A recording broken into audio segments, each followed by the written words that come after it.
Hello everyone. Welcome to episode 28 of Talks to Chip, which is a continuation of episode 27, where we started talking about pieces by the late, great Delia Derbyshire. And by the way, everything we discuss, we will put the links that we found for our own research in the text with the podcast. Yes.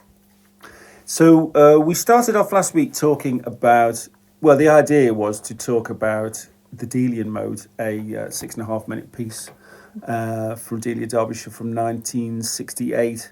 But of course, we ended up speaking for at least half an hour about the figure of Delia Derbyshire, who she is in our music history and what an important figure she is. So this time we'll try and talk more about the music, the content of the music itself. Mm-hmm. There is a second part in the work that's called Blue Veils and Golden Sands. We have not been able to talk much about it. I mean, it's also, where I get asked, like, if we do preparations and things for the show. Yeah, we do. But also, this is all quite spontaneous. So sometimes topic opens another topic, one topic goes on to another one. And especially when it comes to composers like this, it's we can only cover so much about it. Yeah. And it's normal, but this is more like about it's funny because it always triggers off different memories. I never met Delia Derbyshire, but I had a very funny experience, which kind of ties in with her crossover status, was that I worked for the Red Bull Academy on quite a few of their different... Red Bull Music Academy? Yes, exactly. Really? I did a few Red Bull Music Academy things. Wow, really? Which ones? Well, one of the events was I did a couple of them in London and then helped out with one somewhere. Okay, they can regain my respect now. And the one that I did, I think it was like 2009, 2010, we can look it up, was with Peter Zinoviev. So Peter Zinoviev, this incredibly important figure that set up EMS synthesizers. The British synthesizers. Yeah. Very, very, very important. Very, very influential. Was the first person to have a computer in a private house in the world. And and hosted the big names of electronic music coming over to record.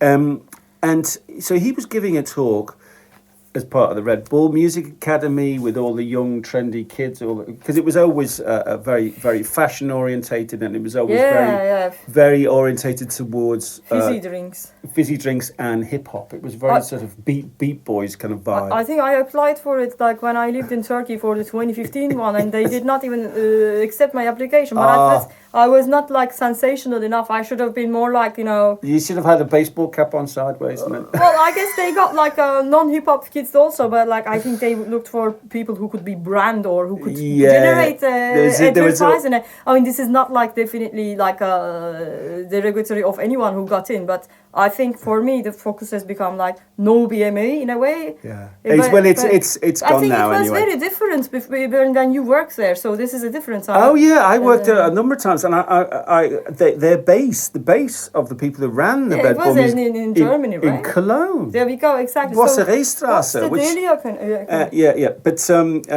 But that could be another episode on it. So we were Peter Zinoviev talking, and I was there to help out and also to operate the VCS3 and the AKS synth that he brought along. And he showed a little film clip of him at the Royal Festival Hall. So in 1966, Zinoviev had set up a group called Unit Delta Plus to promote electronic music. And so he did this performance at the Royal Festival Hall, and he had this little clip that he was showing to the kids. And so he had like his computer on the stage and a bunch of tape stuff. And he happened to mention, this woman walking across the stage at the moment was my assistant at the time, Delia Derbyshire. Oh my God. and the place just was like, what? Delia Derbyshire was your assistant? It was like suddenly this kind of crusty old guy had Yeah. stepped into pop world, and they were Yeah, all yeah. from that moment on they were all over him. Oh wow! You know, and Which year was that again? I think 2010. I will look it up and we'll put it we'll put it in the links. But again, you know, again, it shows that where she is, where she's positioned in popular culture terms is It's such quite a really strange. great example for crossover. Look, well, in the previous episode we were talking about this because whatever genre of music you create, whatever genre or whatever music adventure you have, like whether it's, you know, game audio, sound engineers, sound designer, producer, etc. There is it's very important to expose yourself to this historical examples. And then here is an example that was not only like a pioneering woman who was under-recognized, and also someone who did like build that crossover bridge in between different scenes of electronic music, not only positioning herself as a historical figure.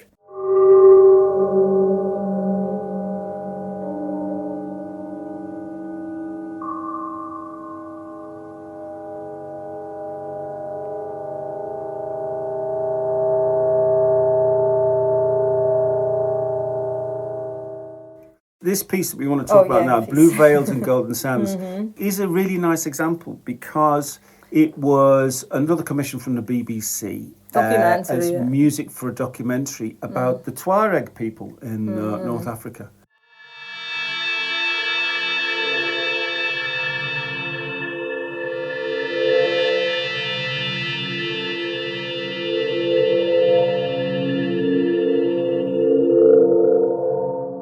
The context, the previous one got selected for Sky at Night, but this was just as part of a commission. I mean, they're like, she did like most of the things that ended up in the archive were like her own creative work, but also some of them basically were things in the studio. And bear in mind, like when it comes to, you know, I think a quick parenthesis about the early electronic music studios, like WDR in Germany, where you are, or Paris studio with Pierre Schaeffer and all the others, GRM, and then this BBC Radiophonic Workshop.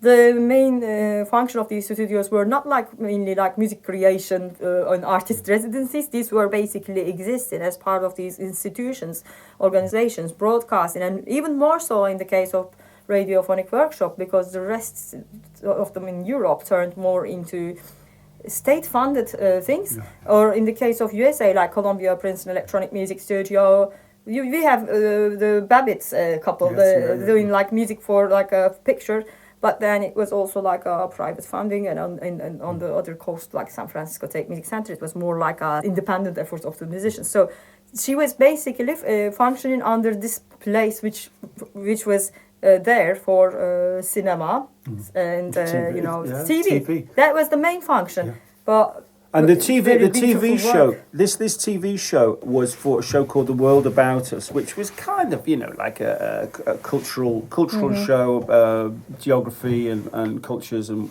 about the world about us. And what I find fascinating about this is that it says so much about her vision and her sound. So the Delian mode wasn't for a commission at all, but she created it in the studio for use later on. This was a specific commission for a particular show. And she'd created it using totally different means. This is all concrete sounds. This is about manipulating real sounds that she's recorded, whereas Delian mode is all generated from the oscillators.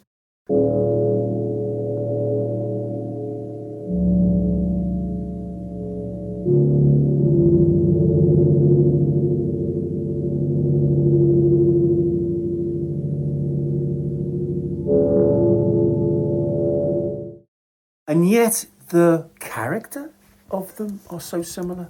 You know, for a creative person with a real character in their work, you know, you can be forced into all sorts of different avenues, but what comes out at the end is still you. And I really feel that with these two pieces. But the thing with this is that she used the oscillators in this to extend the sound of the lampshade. Adding the square waves on this wall. Yeah. Yeah, exactly. The most recognizable sound in this piece is what comes in right at the beginning, which is a heavily filtered and phased sound of her playing a lampshade that was in the studio. So it's a recording of her hitting Cooley-Con utility lighting shade, British patent number 419602. So she says, this is how she recalls it apparently, So she says that my most beautiful sound at the time was a tatty green BBC lampshade. She recalled it was the wrong colour, but it had a beautiful ringing sound to it. I hit the lampshade, recorded that, faded it up into the ringing part without the percussive start. I analysed the sound into all of its partials and frequencies and took the 12 strongest and reconstructed the sound on the workshop's famous 12 oscillators to give a whooshing sound. So the camels rode it off into the sunset with my voice in their hooves and a green lampshade on their backs. She said she recalled and wrote. Very nice, very poetic, very nice way of putting it. It's a lovely, it's a program note like these explanations when we have access to it. And we will add a link to the picture of that famous lampshade. Yes, very important. and it's also the kind of phasing effect. I mean, this is late 60s. No, this is early 70s, isn't it? So this was done the year before she left the radiophonic workshop. Oh, just before she left, yeah. Well, a year before she left, yeah. And it was I think this was actually for a colour TV show. So things had kind of moved on a bit. And it's interesting that phasing sound, she's used a phasing sound to create the appearance of, in a way, of heat. Of like a heat haze, of like mirages and heat haze somehow. For the context of the desert. Yeah. Which is also reminded me of Kraftwerk's Autobahn, was from the same sort of period. And that relies really heavily on phases, which also create this sort of heat haze, sort of, hot tarmac feel to it. So can we say that, she took it very seriously and like she was basically associating the sounds that she was creating with the visual aspect of it while still compositionally, making something really beautiful with very limited things. I mean, because there is another example that makes me say that, the rhythmic aspect of it. She says like when she analyzed the film, she based her music on the tempo of the camels walking along also. There is that aspect of it. And then it is said that she recorded a single voice note of her own, and then she repitched it to tune over the top. So it's like what you tell me and what I read here is like indicating that sort of very meticulous process. Yeah. Well, that's the thing. I think that these processes in those days were very long-winded and very meticulous.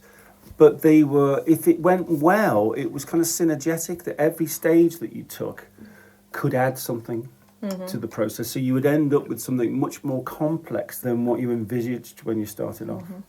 And it's a really lovely piece of music. And interestingly, another aspect of the kind of crossover thing with her work is that these are two short pieces. They're like singles. They are indeed. They're like 5 minutes long. They're easily digestible, would work on Spotify kind of thing. There is that, but there's also this aspect of, it just makes me think about the Daphne Urim example, a compilation of things. She created so many pieces, but in this context, it's very practical. Yeah. But also, when I was listening to Freak Zone, this BBC Radio 6 show by Stuart McConney, among the works from Delia that was revealed, there are also very longer pieces. But this one is again that crossover between like popular music culture, commercial focus is at the center of this documentary, obviously, but it is still the very ambient and droney. Yeah, really beautiful. Maybe this is a chance to move on and talk about another piece of hers that we want to look at, which is not part of the the really well-known Doctor Who world of her output, which is Circle of Light. Yeah, we wanted to, future works that, don't get as much attention as the well-known. It's good for all the other works like Doctor Who work, but usually that is how things go viral and etc. But or in the case of when the Carlos switched on Bach is revolutionary, but we did chose to talk about her work, Sonic Seasons, predating that. So there are these aspects, and there is a very beautiful nature of these pieces, which indeed make them very much pioneering in the electronic music. So this piece, Circle of Light, it's from 1972. Yeah, 2 parts. And it is available on Bandcamp. Now, I think Trunk Records. What's on Bandcamp? The original piece of music it's the music. It's a collaboration for a film. Yeah. And the original piece of music is 30 minutes long. So what I think they've done on Trunk Records is edited it into two parts. pieces. And this one is the digital edition. So I think the original, original aspect of it is exactly it's in one piece. And again, it is part of a soundtrack for a pastoral work. Yeah, and it's basically a collaboration between the filmmaker Anthony Rowland, installation artist Ella Stansfield, who had quite a role to play in the composition of the music. I think. Yeah, it seems so. Yeah, from Scotland. It's such that she is credited as one of the creators of the album. And then Delia Derbyshire, and then of course the whole thing, the whole film is about the work of a really wonderful British photographer, Pamela Bone. Okay. And I think if we look at Pamela Bone's work, we kind of get an idea of how this wonderful piece of music has been put together, because it's all about as Sonic Seasonings, and quite a few pieces that we've looked at over the years of Talks to the Chip, this relationship of electronically generated sound and field recordings. Yeah. And this has a parallel with the imagery that the film is based on, with Pamela Bone's photography. So there's a little quote, the Victoria and Albert Museum here in London have acquired a lot of Pamela Bone's work. And what they say about her work is, long before digital manipulation became commonplace, she developed and refined analog techniques, multiple exposures, layered transparencies and composite images, to explore how photographs could evoke not just appearances, but sensations and memory. In doing so, she crafted photographs that blur the line between reality and imagination, images that feel less captured than carefully and thoughtfully constructed.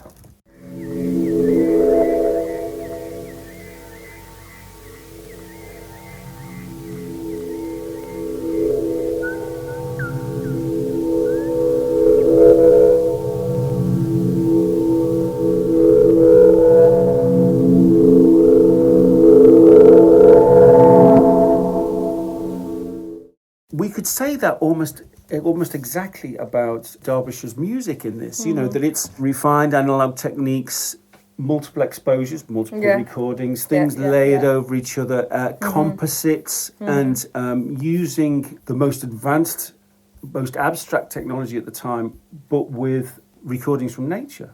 Yeah. Interestingly, the piece actually starts with the lampshade.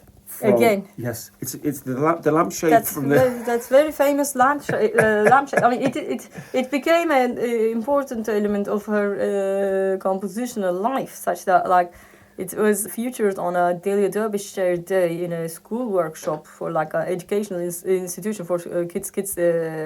So we will add those links, obviously. Yeah. So and here we have the green lampshades back with us again. Yeah. So it begins with the lampshade, and then immediately we start hearing field recordings and environmental sound, and the imagery from Pamela Bone's photos that are compiled into the film. It's a pastoral work, so it's all about nature. Now, what's difficult is that I only managed to find one little extract from the Yeah. film online. It's very hard to find these works that are not Doctor Who, but even the associated visual aspect of it was hard to find. Yeah. There's a 2-minute clip of it that I can share in the notes as well. But you can see that it's slowly transforming still images, basically. Very, very beautiful. Very intense colours as well. Yeah, it's like it looks in a way timeless, the photography. Yeah. There is a lot of colors, whereas the music is quite slow-paced, ambient, but there is a lot of, sections of it that are very much like soundscape, basically. Yeah. Soundscape pieces. When it comes to soundscapes, we refer to Murray Schafer from Canada, but also Hildegard Westerkamp's works. These are, of course, pioneers.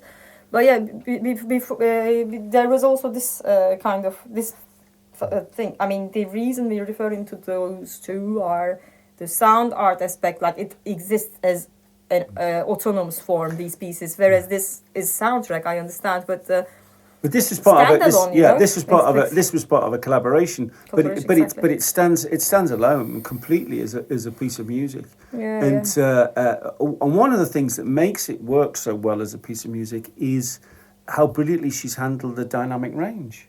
Yeah. There's very deep. There's like in terms of it feels like there's a real distance. And there's a real panorama. So the space aspect and the dynamic range, both of them. Yeah, it is.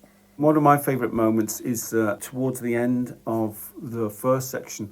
It's a very quiet, very kind of meditative, sombre section, and suddenly there's an owl that leaps out of it, really loud, and that's really clever use of dynamics to draw you in to very, very slowly changing sounds, and then present you with something from nature that's familiar but in an unfamiliar context. Yeah, that's how dynamics can contribute to the immersive aspect of it. Yeah. But looking into the process for Delia, it is showing the time of her life when she had already mastered her work as a composer and sound designer. So there is that aspect of music concrete with pre-recorded materials, field recording, but also a great example of spatialization also. This is in the stereo medium, obviously, but it is like in the stereo medium how the sounds are placed. There's a section in the first part also with the gradual dynamics resolutions between the real world sounds, like there's like insects kind of forest sounds, but also how the music fades into it, and that's like how the sounds are placed into it. It would be easy to just close your eyes and then imagine yourself in the setting, even without the company of the brilliant photography. And it's a work of collaboration, obviously, but the sounds themselves draw you into it. Yeah, exactly. There's a really nice bit, I think it's in the second section, where the synths that are mimicking the sound of birds. And then there's a moment when everything you're hearing is electronically generated, but it's still part of the same language, and it gets there very gently, and then the field recordings come back. And so there's these crossover points where you're not really sure whether it's electronically generated or not. It almost like reminds me the piece that we analyzed for Pauline Oliveros 105, or the Goodbye Butterfly pieces, where she was basically working with those oscillators and filters in the Canadian studio with like Hugh Locane. And that's when you imagine like, I'm in a forest with these creatures, kind of a feeling, because there's that aspect of this machines, so it gets like very, very blurred. But then when we listen to it, then that takes me to the concept of listening forms. Yes. Like reduced listening, semantic listening, or like causal listening, modes of listening. We will add that. So the source of the sound, of course, we are talking about it in an analytical point of view, trying to analyze it. But then there is the another aspect of just being a listener in the journey, and that's exactly how that works out well. Yeah, just to go along with it, Thinking just from a technical point of view, something else with this piece, we've touched on it in that we've mentioned the spatial depth, we've mentioned the dynamic range, but what's really impressive, especially for 1972, is the extremely subtle and controlled use of delay and reverb and effects. Mm-hmm. You know, I mean, lots of young composers and young producers. Ambient music, delay, reverb, yeah. Exactly, just put loads of it on, Wishy-washy. and suddenly you've got depth. And it's like the cheapest and easiest way of doing it. Or you just pan everything to one side and then off you go. And actually, she's achieving the same depth, but without having to rely artificially on stuff. By clever use of filters, clever use of dynamic range, subtle use of the pans. That's very important, Jono, that you mentioned it. I mean, can we then say she was making the most of the limitations in a way? But absolutely. Like when you said that, exactly, I thought about it, like instruction manual for ambient music 101. If somebody talks about it, they easily, you know. I'm not denying that delay and reverb are important aspects of it. But you don't want to put eventide black hole on everything. Everything is. Oh, you're so like brilliant. I think exactly because filters can, you know, subtractive synthesis can help with that, and some dynamic aspects, but also the source sound here. Source sounds here, whether they are generated by these oscillators or whether they are the field recordings, they already have their ambient aspect of them. Yeah, absolutely. You know, and blurry ambient, not yes. like a preset pad on Logic Pro that says wishy-washy Valhalla plugin. Yeah, that's a Valhalla plugin. But is that, you know, that because she had to make everything from scratch. She had to make every sound from scratch. You know, you mentioned limitations, but in some ways those limitations are a bit of a gift in that they make you work at them, which means that everything that comes out is unique, is your own thing. Yeah. It's not preset, it's not a plugin. No, it's not. And this was also, bear in mind, the longest ever piece that she composed. Oh, really? That's what it says. I mean, I think it is, obviously there's been like a lot of things that are revealed, but this is longest single piece of recorded music recovered from her archive in a way. So that's also important to just a little note about the archive was that after she died, her partner found all the tapes in the loft in the house because she'd bought the house and moved in before he moved up there, and she was already there. Yeah. And the collection of tapes were, I think he gave them to Manchester University.